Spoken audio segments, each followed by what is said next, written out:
Bonjour, bonjour et bienvenue dans cette nouvelle vidéo. J'espère que vous allez bien et que tout se passe comme prévu. Alors, rapidement, petite vidéo aujourd'hui parce que j'avais dit que je la ferais et puis je vois le temps qui passe et puis je l'ai toujours pas faite.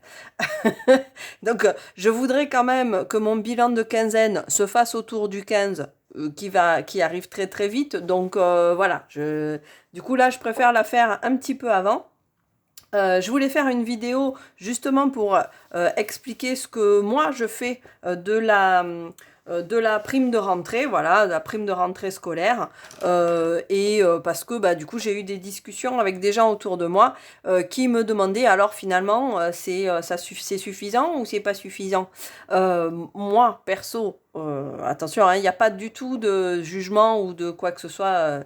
De mon côté, je l'ai trouvée suffisante par rapport à mon mode de vie, à notre façon de faire et à ce dont on a besoin. Je la trouve suffisante.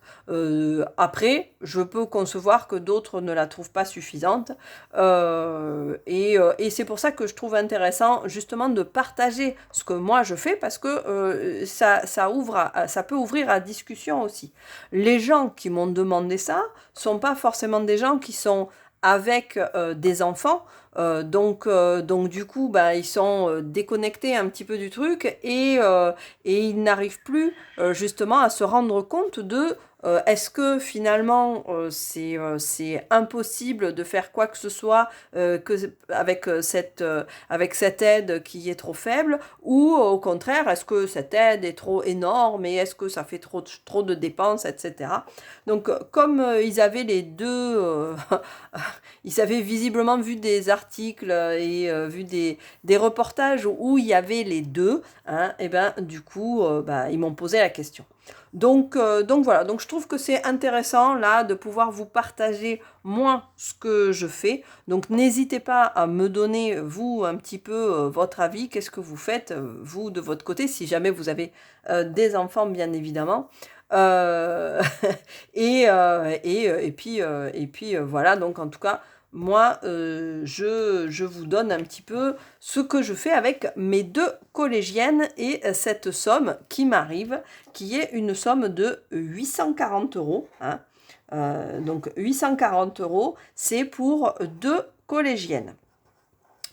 Euh, Hop, voilà. Donc, en fonction du niveau des enfants, hein, quand ils sont en primaire, on n'a pas la même aide que quand ils sont au collège, et donc quand ils sont au lycée, c'est encore une aide un petit peu au-dessus. Mais bon, ça se joue pas à grand-chose, hein, ça se joue à 10-15 euros, je crois, de différence à chaque échelon. Hein, donc, c'est pas énorme comme différence. Donc globalement là, voilà, avec deux enfants qui vont au collège, ça donne ça. Alors moi, ces sous-là, je les place dans 4 catégories en fait. Vous savez que je marche pas mal avec des catégories. Donc je vais avoir une catégorie fourniture, les fournitures scolaires, qui a priori, hein, c'est logique, hein, parce que quand même, on est sur une situation de rentrée scolaire. Donc il y a les fournitures qui sont achetées en début d'année. Ensuite, une autre catégorie qui va être la catégorie des activités extrascolaires. Alors chez moi, c'est là où il va y avoir le plus gros pôle parce que tout de suite, une activité, forcément, ça fait un certain coût. Ensuite, on a la catégorie vêtements. Alors, de mon côté, c'est vrai que j'ai de la chance. Mes filles n'ont pas fait, enfin, elles ont fait une petite poussée là, mais rien d'énorme. Donc, il n'y a pas toute une garde-robe à refaire. Après, en même temps, il n'y aurait pas vraiment de raison de refaire la garde-robe. On a la chance aussi que maintenant, on fait toutes les trois la même taille à peu près. Donc, quand il manque un truc à une, eh ben, hop, c'est l'autre qui peut lui passer aussi. Donc, on arrive à s'échanger les choses. Ce matin, ma fille avait besoin d'un short pour partir en sport. Elle est venue, elle me dit, oh là là, mince, j'ai pas lavé le mien. Est-ce que tu peux me passer, est-ce que tu aurais un short? Et je lui ai passé le mien. Hein. Donc, voilà, c'est vrai que ça permet aussi d'être tranquillisé là-dessus. Mais bon, voilà, donc pas de grosses dépenses au niveau des vêtements. On n'en a jamais fait non plus des énormes. Des choses interdites aussi. On ne prend pas de vêtements de marque, jamais. Et puis, on essaye le plus possible de prendre aussi des vêtements qui sont de deuxième main, hein, qui sont corrects, et puis qui ne vont plus à quelqu'un d'autre. Donc, du coup, on fait pas mal de récup aussi. Donc, ça permet qu'elles aient une garde-robe correcte. Et puis, voilà, après, on n'est pas sur des vêtements... euh, voilà, on est quand même sur du basique, hein, on est habillé plutôt en basique. C'est pas un truc qui nous intéresse. D'ailleurs, ma fille m'a raconté là cette semaine qu'il y avait déjà une copine de classe, enfin une copine, une nana de sa classe qui commençait à dire: ah mon Dieu, tu connais pas telle et telle marque, mais comment ça se fait? Et pourquoi tu vas pas faire du shopping? C'est pas normal, ça va pas, ta ta ta ta ta. Bon, elle le prend à la rigolade et même à la rigueur, elle en fait le contre-pied. Donc du coup, elle le vit très très bien, ça la fait marrer et puis voilà. Mais enfin, je me dis bon sang, on est quand même en 2023. Comment ça se fait qu'il y a encore qu'il y a encore des gamins qui soient à ce niveau-là de oh ben toi tu portes pas ça alors t'es nul. Non, c'est voilà. C'est un truc que j'arriverai pas à m'y faire, hein, je pense. Et pourtant ça existe depuis pouf. Enfin bon, voilà. Donc les vêtements, et puis ça c'est pas notre gros pôle, hein, vous l'avez compris. Et puis ce que je marque en divers scolaire. Divers scolaire, ça va être, vous allez voir, tout ce qui va être demandé pour l'école. Donc voilà, donc ça globalement, c'est mes 4 gros pôles dans lesquels je vais aller placer un petit peu en fonction du besoin. C'est 840 euros. Donc, au niveau des fournitures, alors c'est pareil, hein, là j'ai reçu les 840 euros au mois d'août. J'ai pas attendu le mois d'août hein, pour commencer à faire les dépenses. Je pense que c'était pas plus mal en plus parce que j'ai pas l'impression que les fournitures aient baissé pendant l'été. J'ai fait les fins de stock de l'année dernière là sur le mois de juin. Donc du coup, j'ai pris, sans surprise, hein, j'ai pris des cahiers. On va dire à 90%, c'est ce qui est demandé. Donc des cahiers, j'ai pris pour 40 euros de cahiers. Et comme ça, je sais que j'ai ce qu'il faut pour me faire l'année. J'ai quelques cahiers en plus par rapport à ce qui était demandé. Globalement, c'est s'il y en a une qui arrive à me finir le cahier, je sais que j'ai de quoi, j'ai encore un petit peu de marge, je pourrais lui filer pendant l'année. Donc là, je suis tranquille, c'est ce que j'avais pris au mois de mai-juin. Ensuite, par contre, à la rentrée, j'ai quand même eu les dépenses de rentrée. L'agenda, stylo, le rapporteur, enfin voilà, des choses qui sont à acheter sur le moment, au moment de la rentrée. Donc là aussi, j'ai redépensé 40 euros.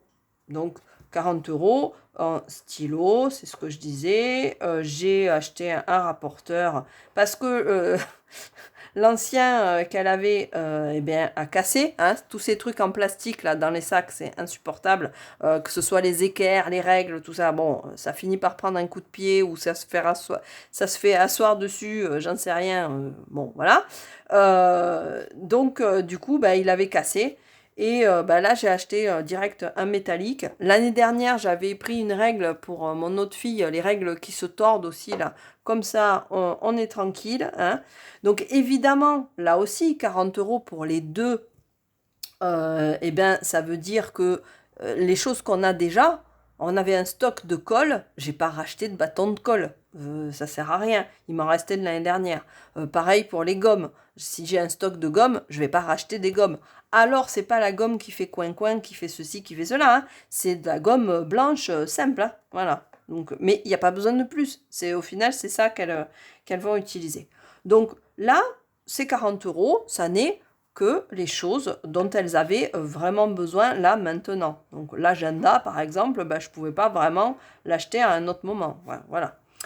Donc ça, c'est les 40 euros. Ensuite, j'ai eu une autre dépense qui était 35 euros, un sac pour une de mes filles. Donc effectivement, là aussi c'est pareil, le sac, je ne vais pas le remplacer tous les ans. Il n'y a pas de nécessité à ça. On prend un sac, là j'ai pris un Eastpak, je ne suis pas sponsorisée, euh, mais parce qu'ils sont solides et simples aussi. Hein. On n'a pas pris un truc bariolé, c'est une couleur sobre qui va aller avec tout, elle va mettre les petits porte-clés, etc. C'est ça qui donnera de la couleur et ça ira très bien. Et ça va lui tenir. Le dernier sac qu'elle avait eu, c'est quand elle était rentrée en 6e. Là, elle rentre en 3e. Bon, ben, ça sera le même sac. Après, derrière, elle continue avec celui-là. Et ça va très bien. Il n'y a pas de raison d'aller changer de sac à chaque fois qu'elle change d'année. Voilà. Et la seconde, elle, a gardé le même sac que l'année dernière. Voilà. Donc, pas besoin de changer quoi que ce soit. Et puis, autre chose dans les fournitures aussi, c'est qu'en début d'année, il y a plusieurs professeurs qui demandent des cahiers d'exercice. Donc ça, je le place dans les fournitures. J'aurais pu le placer dans le divers scolaire, mais là, comme c'est des trucs pour faire les devoirs, je le mets au même titre que les cahiers. Du coup, c'est des cahiers d'exercice qui vont servir tout au long de l'année. Donc ça dépend des années. Il y a plus ou moins de matières. Ils sont tous à peu près autour entre 8 et 10 euros. Voilà, globalement, il y a souvent les cours de langue ou en mathématiques aussi, ça arrive. Donc voilà. Donc autour de 60 euros, hein, pour les cahiers d'exercice. Donc tout ça, ça me fait pour les fournitures une dépense d'environ 175 euros pour mes 2 collégiennes, ce qui est suffisant. Donc je passe sur la suite avec les activités extrascolaires. Alors là, c'est pas la même, évidemment, il y a un peu plus d'activités. Et puis c'est surtout aussi que c'est des choses qui sont tout de suite beaucoup plus chères, donc forcément ça monte un petit peu.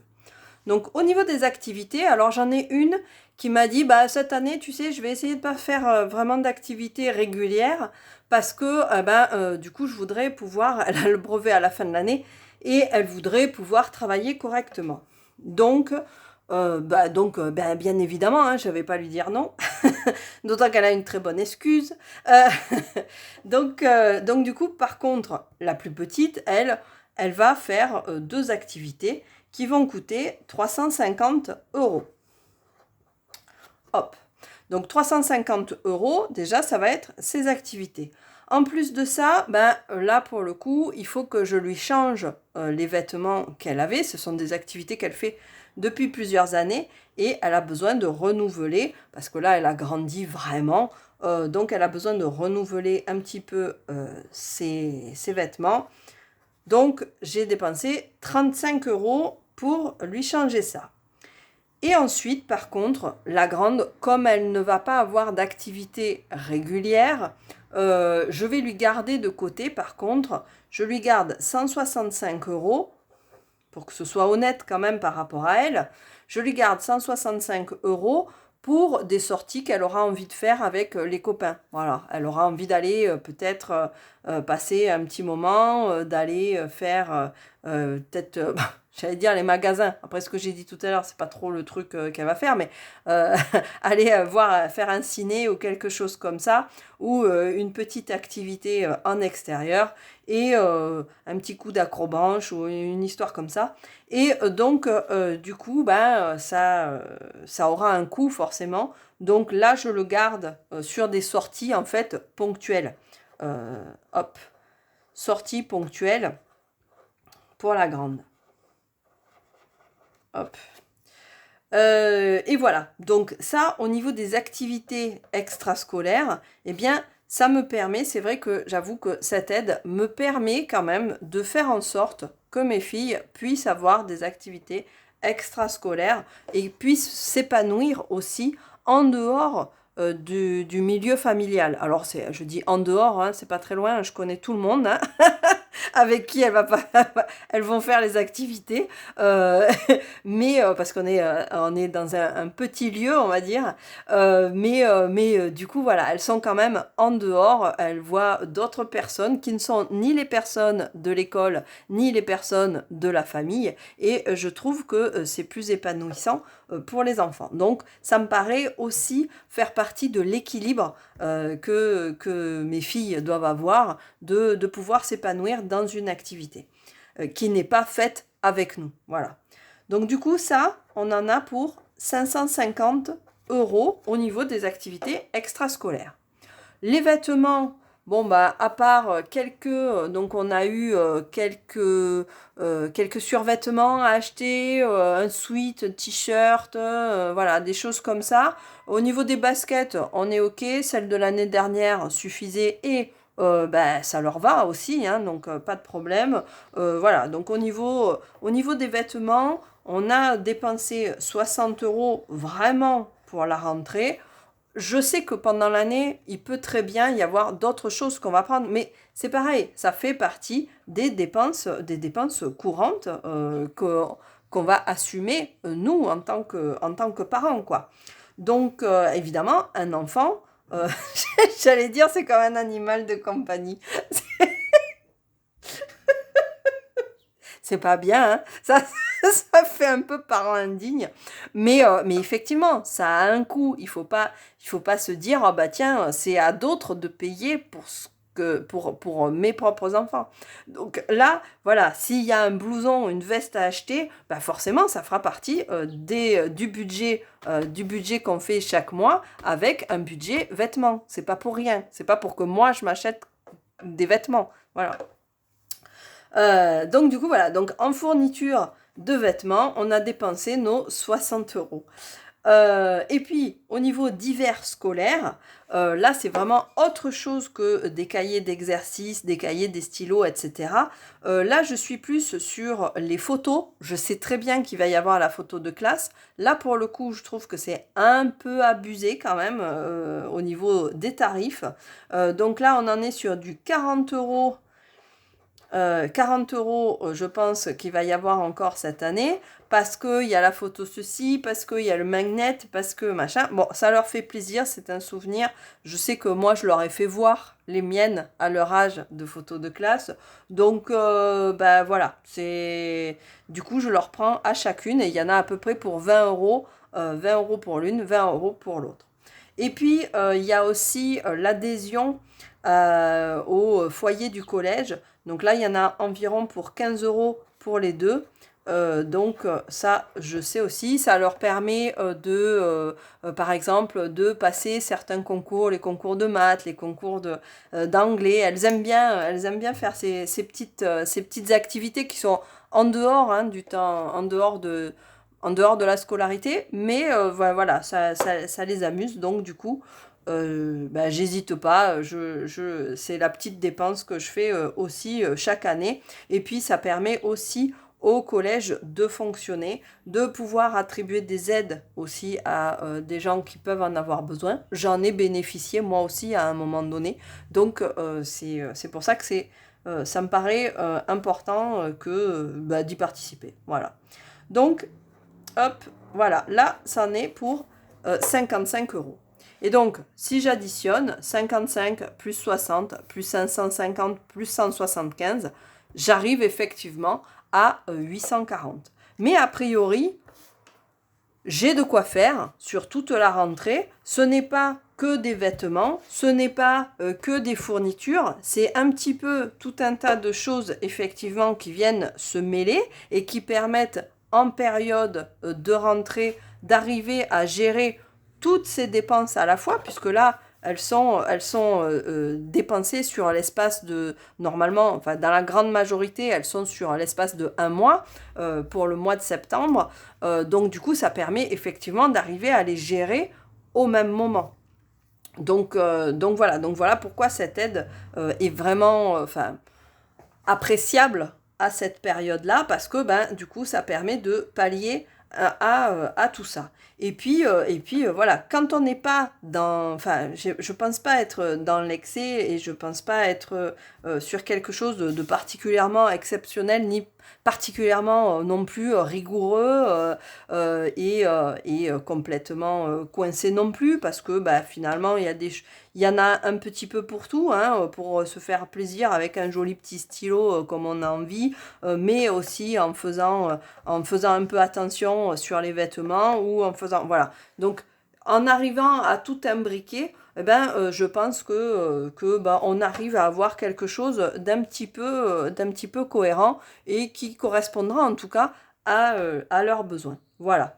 Donc, quoi qu'il en soit, voilà, j'avais dit que je le ferais. Donc, notre petit budget de rentrée pour les filles, le budget en tout cas qui est en rapport avec l'allocation de rentrée scolaire, voilà comment on dépense notre allocation de rentrée scolaire. Donc, pas de télé, hein, mais voilà, c'est vraiment des choses pour les enfants. En tout cas, ben écoutez, je vous retrouve très très rapidement. Et puis oui, parce qu'on a le bilan de quinzaine à faire là, en cette mi-septembre. Et ben on se retrouve très rapidement. Et d'ici là, portez-vous bien. Bye bye.